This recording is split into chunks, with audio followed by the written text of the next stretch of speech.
Bismillahirrahmanirrahim. Assalamualaikum warahmatullahi wabarakatuh. Waalaikumsalam. Alhamdulillah wassalatu wassalamu ala rasulillah wala haula wala quwata illa billah. Rabbi jidni ilman warjukni fahman. Amin ya Allah ya rabbal alamin. Puji syukur alhamdulillah anak-anakku sekalian, pada kesempatan ini kita bertemu kembali dengan mata pelajaran PAI dalam tema kematian dan kewajiban orang hidup terhadap jenazah. Kematian merupakan satu ketentuan dari Allah Subhanahu wa taala. Tidak ada orang yang bisa terhindar dari kematian. Kematian merupakan pintu gerbang ke satu kota, ke satu tempat, di mana orang tidak bisa masuk ke satu tempat, ke satu kota tanpa melalui pintu gerbang. Maka untuk menuju kehidupan yang abadi, yaitu akhirat, gerbangnya tiada lain adalah kematian. Dalam Al-Quran dikatakan, kullu nafsin dha'iqatul maut. Seluruh umat manusia, seluruh jiwa yang hidup tentu pasti akan bertemu dengan yang namanya kematian. Wa innama tuwaffawna ujurakum yaumal qiyamah. Sesungguhnya kesempurnaan balasan pahala yang akan diterima oleh manusia itu adalah nanti pada hari kiamat. Jadi kematian sebagai sesuatu yang pasti mendatangi kepada setiap manusia, di mana dengan kematian itulah manusia menuju kepada kehidupan yang abadi, yang tiada akhir, yaitu akhirat, tempat di mana segala balasan akan diterima dengan sempurna, baik itu balasan yang baik maupun yang buruk. Manusia hanya ada dua pilihan terminal, yaitu surga dan neraka. Surga adalah kesempurnaan balasan terhadap apa yang ia lakukan ketika hidup di dunia, dan neraka adalah balasan tempat yang sempurna bagi orang pendosa. Karena itulah Allah menyebut bahwa tuwaffawna ujurakum yaumal qiyamah. Kesempurnaan balasan yang akan diterima oleh kalian itu adalah pada hari kiamat, surga atau neraka. Anak-anakku sekalian, kematian sebagai sesuatu keharusan, kematian merupakan sesuatu ketentuan yang Allah tetapkan kepada makhluknya. Segala sesuatu ada ketentuannya, termasuk ketentuan durasi hidup kita, lama hidup kita di dunia ini. Walikulli ummatin ajalun. Setiap umat ada ketentuan batas akhirnya. Fa idza jaa ajaluhum la yastahiruna sa'atan wa la yastaqdimuna. Itulah surat Al-A'raf ayat 34. Bahwa bagi setiap itu akan ada ketentuan ajalnya. Apabila datang ajal seseorang, sesuatu kaum, la yastahiruna sa'atan, tidak bisa dipundurkan barang sedikit pun, wala yastaqdimuna, dan tidak bisa dipajukan. Jadi ajal itu adalah prerogatif Allah, tanpa ada orang yang bisa mencampur tanganinya. Hanya barangkali Rasulullah mengajarkan kepada kita bahwa agar kita ini ketika ajal datang kita dalam keadaan husnul khotimah. Seperti apa yang dikatakan dalam Al-Quran, bahwa kita memohon agar ketika malaikat Jibril menghampiri kita, kita dalam keadaan husnul khotimah. Rabbana aprig alaina sobron wa tawafana musliman. Ya Allah, lipat gandakanlah kepada kami kesabaran. Wa tawafana musliman. Wafatkanlah aku dalam keadaan Islam. Itu doa yang direkam oleh Al-Quran. Doanya para staf ahlinya Fir'aun ketika mereka mengimani apa yang dibawa oleh Nabi Musa. Mereka mengingkari apa yang dikatakan oleh Fir'aun. Ketika Fir'aun mengatakan, sesungguhnya aku ini adalah Tuhan kalian yang paling tinggi. Para staf ahli Fir'aun mengingkari ucapan Fir'aun itu. Dia membenarkan apa yang dibawa oleh Nabi Musa, bahwa sesungguhnya manusia itu hanya patut menuhankan Allah yang menciptakan langit, bumi beserta isinya, bukan kepada siapapun termasuk Fir'aun. Karena itulah para staf ahli Fir'aun berdoa kepada Allah, semoga dilipat gandakan kesabaran mereka untuk mengimani apa yang dibawa oleh Nabi Musa alaihissalam. Dan ketika malaikat Jibril menghampiri mereka, mereka dalam keadaan Islam. Anak-anakku sekalian, kemudian Al-Quran juga mengatakan di dalam surat Ali Imran ayat 102. A'udzu billahi minasyaitonir rajim. Ya ayyuhalladzina amanu taqullah haqqa tuqatih wa la tamutunna illa wa antum muslimun. Ayat itu adalah ayat yang wajib dibacakan oleh setiap khatib ketika khatib menyampaikan khitbah diniyah pada hari Jumat. Dia wajib berwasiat takwa. Dia wajib mengingatkan kepada manusia bahwa dia nanti akan bertemu dengan kematian. Itulah yang diwasiatkan oleh para khatib setiap khutbah Jumatnya, bahwa manusia harus senantiasa meningkatkan ketakwaan dan manusia diingatkan bahwa suatu waktu dia akan bertemu dengan yang namanya kematian. Nah, bagi orang muslim, kematian tidak perlu ditakuti, kematian tidak perlu disesali, kematian tidak perlu ditunggu-tunggu, kematian tidak perlu dihindari. Karena kematian jika sudah tiba ajalnya akan menghampiri kita. Kita tidak bisa mempertahankan sekalipun kita ada dalam benteng yang amat sangat kokoh, sekalipun kita dikelilingi oleh para dokter ahli di bidangnya masing-masing untuk menjaga kesehatan dan kebugaran kita. Tidak bisa dilakukan itu karena pada semua makhluk akan berlaku ketentuan Allah, yaitu tentang ajal.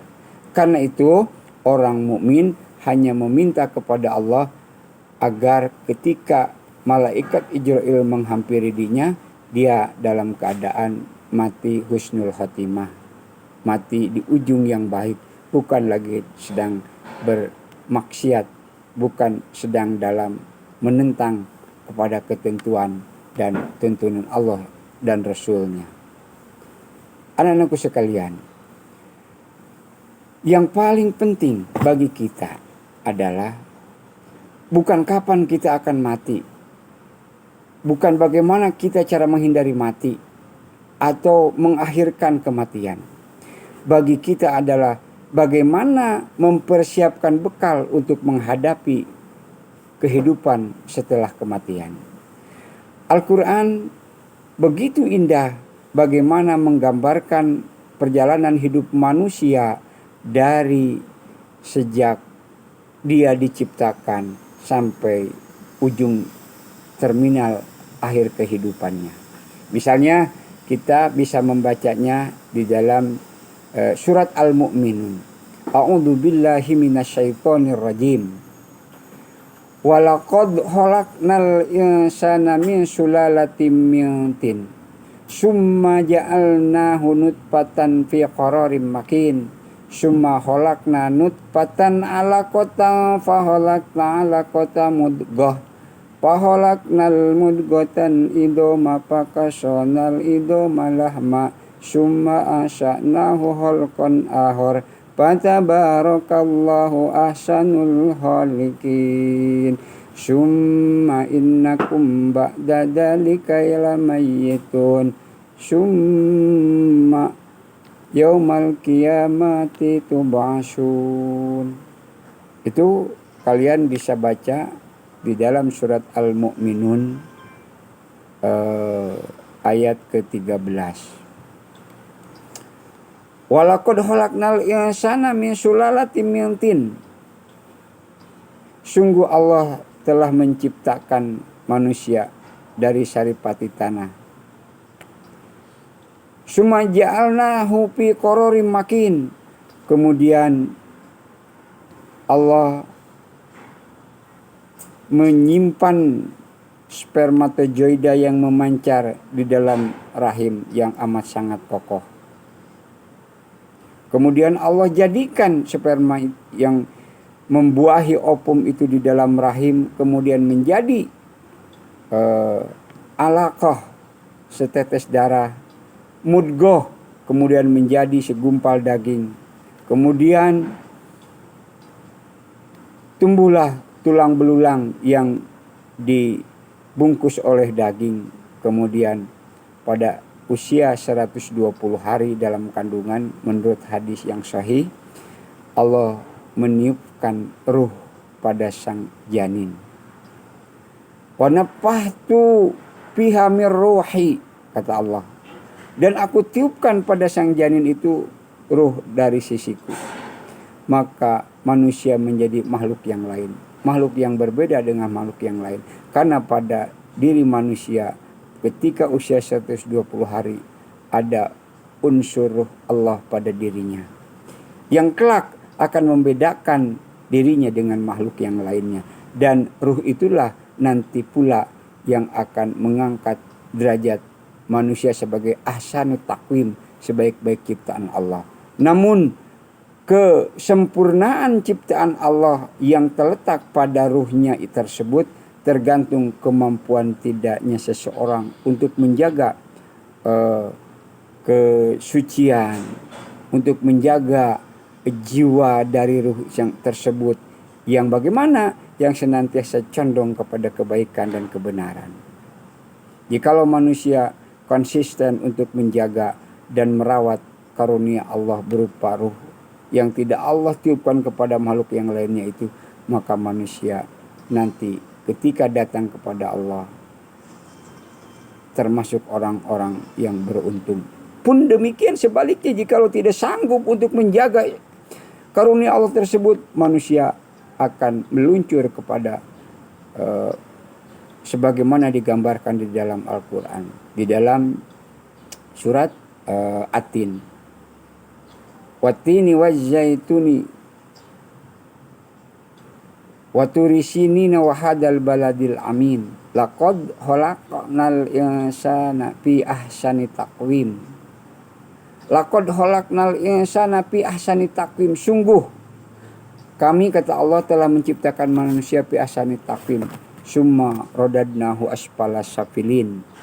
Kemudian dia akan meluncur kepada keadaan yang amat sangat rendah, asfala safilin. Ilal ladzina amanu wa amilus solihati falahum ajrun ghairu mamnun. Kecuali orang-orang yang beriman, yang mampu menjaga kefitrahan dan kesucian ruhnya, dan dia melakukan amal perbuatan baik, maka bagi mereka adalah ajrun ghairu mamnun, pahala yang tiada terputus. Anak-anakku sekalian, jadi kewajiban kita sesungguhnya adalah bukan menghindari dan menakuti tentang kematian. Tetapi yang paling penting bagi kita adalah mempersiapkan bekal kehidupan yang abadi. Jikalau kita pindah dari satu tempat ke tempat yang lain, memerlukan bekal, memerlukan persiapan mental, spiritual, material. Pun demikian ketika kita pindah alam, dari alam dunia ke alam barzah, dari alam barzah ke alam akhirat, perlu bekal. Kata Al-Quran,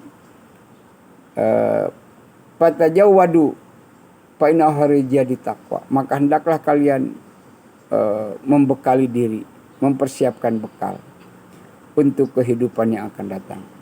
Fa innahu rijadi taqwa. Maka sesungguhnya ketahuilah oleh kalian bahwa sebaik-baik bekal itu adalah takwa. Karena itulah anak-anakku sekalian, bekal kita untuk menghadapi kehidupan yang abadi, kehidupan yang kekal, yang tiada akhir, tiada lain adalah kita membawa bekal takwa. Takwa oleh para fuqaha ditakrifkan sebagai imtisalul awamiri, melaksanakan amar-amar Allah, wajtinabun nawahi, dan menghindarkan segala apa yang dilarang oleh Allah Subhanahu wa taala. Jadi bekal yang paling baik adalah takwa, dengan cara kita mengikuti apa yang diamarkan, yang diperintahkan oleh Allah kepada kita. Menghindari sekuat tenaga, sekuat kemampuan kita dari apa yang dilarang oleh Allah Subhanahu wa taala. Itulah bekal yang terbaik untuk menghadapi masa hadapan kita, masa yang tiada akhir, yaitu akhirat. Anak-anakku sekalian, lantas pertanyaan selanjutnya adalah apa yang menjadi kewajiban kita, orang-orang hidup, terhadap orang-orang yang mati. Rasulullah mengatakan bahwa ada 4 kewajiban yang harus diingat oleh orang yang hidup terhadap orang yang mati. Pertama adalah mandikan, kedua mengkafani, ketiga menyolatkan, dan keempat menguburkan. Itulah satu kewajiban yang apabila tidak dilakukan oleh kita, maka dosalah kita semuanya. Karena itulah maka memulasara jenazah itu disebutnya adalah fardu kifayah. Fardu yang diwajibkan bagi seseorang yang masih hidup, tetapi apabila ada pihak yang lain sudah melakukannya, maka gugurlah kewajiban yang lainnya. Sebagaimana halnya melakukan pemulasaraan jenazah. Memulasara jenazah kewajiban bagi setiap orang yang hidup. Apabila ada seseorang yang sudah ahli di kampung tersebut untuk memandikan, untuk mengkafani, maka gugurlah kewajiban yang lain. Maka itu disebut fardu kifayah. Sebaliknya, fardu yang tidak gugur oleh perbuatan orang lain menjadi kewajiban bagi setiap orang, namanya adalah fardu ain. Sholat, zakat, puasa, haji, itu adalah fardu ain. Tidak bisa, tidak gugur kewajiban sholat kita ketika tetangga kita melaksanakan sholat. Sholat kewajiban bagi kita, makanya disebut fardu ain. Memelihara jenazah, memulasara jenazah, memandikan, mengapani, menyolatkan dan menguburkan, gugur kewajiban kita apabila orang lain telah melakukannya. Jadi sekali lagi, jenazah tidak akan memikirkan dirinya karena dia sudah bukan lagi waktunya dan saatnya untuk memikirkan dirinya. Saatnya adalah kewajiban orang-orang hidup untuk melakukan pemulasaraan, perawatan, dan penyelenggaraan terhadap jenazah. Di antaranya kata Rasulullah ada 4 hal tadi: memandikan, mengapani, menyolatkan, dan menguburkan. Anak-anakku sekalian, sekalipun ada ahlinya yang memandikan, ada ahlinya yang menguburkan, tapi ada yang bisa kita lakukan ketika orang dekat kita, tetangga kita, handai tolan kita, saudara kita yang meninggal, kita bisa lakukan untuk mereka. Pertama adalah sebagai bentuk solidaritas dan bentuk empati kita terhadap orang yang meninggal. Misalnya kita menyumbangkan apa yang dapat kita sumbangkan. Pada orang kematian biasanya banyak orang yang berkunjung, banyak orang yang bertakziah. Maka alangkah baiknya apabila kita yang berduka cita itu tidak repot, kita membawa bawaan untuk disuguhkan kepada yang sedang bertakziah. Bukan malah kita merepotkan orang yang sedang dirundung duka. Kemudian apabila kita sanggup memberikan bantuan untuk pemulasaran jenazah, lakukanlah. Kenapa? Karena kita hidup di kota ini tidak lagi murah melakukan pemulasaran jenazah itu. Jadi itu bentuk simpati kita sangat membantu mereka, bukan malah kita merepotkan orang yang sedang terkena musibah.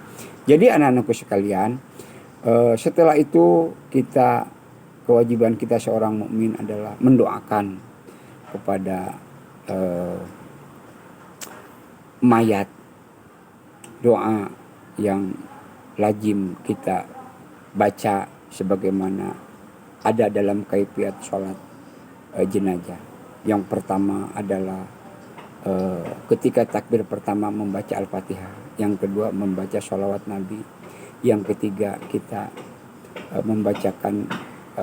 memohonkan kepada Allah agar Allah mengampuni sang mayat, yang keempat agar Allah memberikan balasan yang terbaik bagi mayat.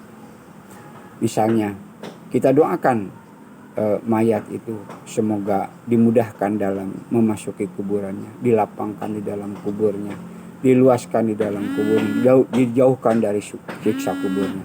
Mudah-mudahan Allah Subhanahu wa Ta'ala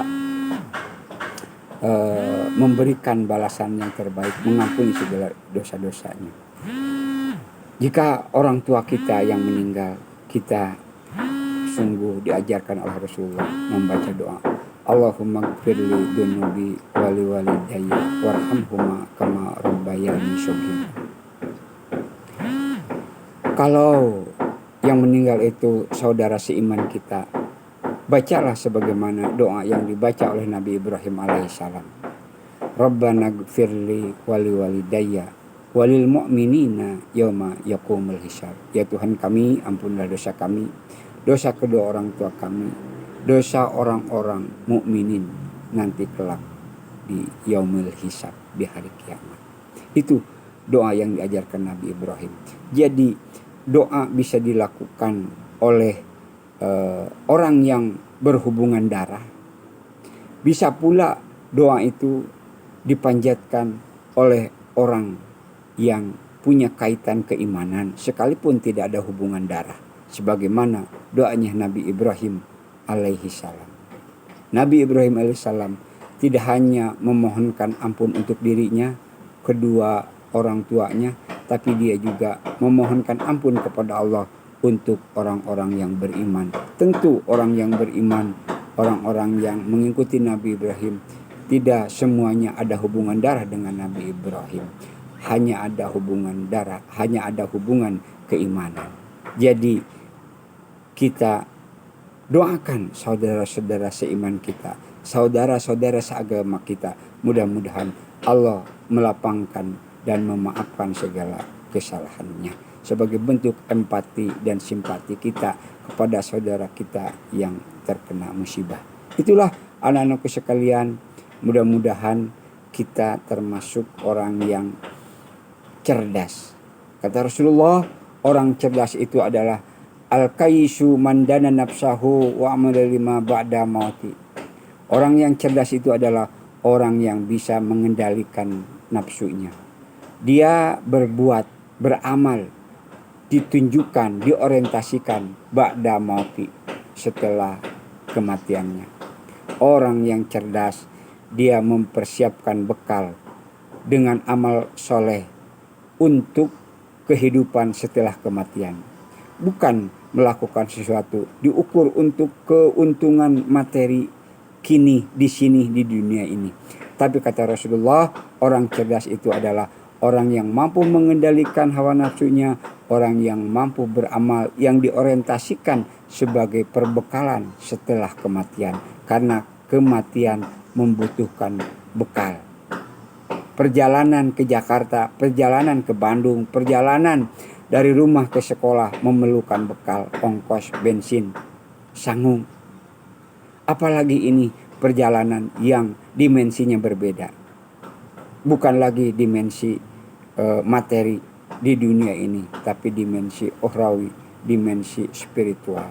Karena itu perlu melakukan dan mempersiapkan bekal. Bekal yang paling utama ketika kita masih diberikan hidup ini dengan berbuat amal kebaikan. Wal ajiju man atba'a nafsahu. Sebaliknya, orang yang lemah, orang yang bodoh adalah orang yang mengikuti hawa nafsunya. Watamani alallahi, dan dia selalu tamani, selalu berangan-angan kepada Allah, tidak melangkah kepada Allah. Padahal di dalam surat penutup Al-Kahfi dikatakan di ayat 120 kalau tidak salah, Allah mengatakan, Kul innama anna basyarum mislukum yuha illayya annama ilahukum illahu wahid. Faman kana yarju liqa'a rabbih falyamal amala sholihan wala yusyrik bi ibadati rabbih.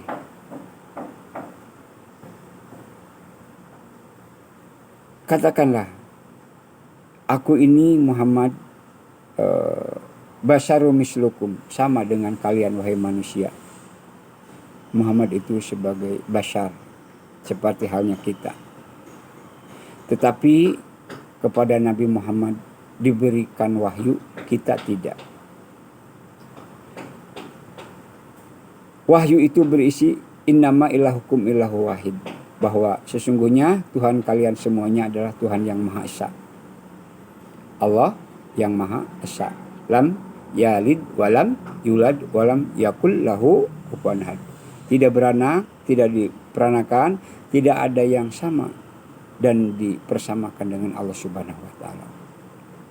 Wa man kana yarju liqa rabbih, siapa yang menginginkan bertemu dengan Allah, falyamal amala sholihan, hendaklah ia beramal kebaikan.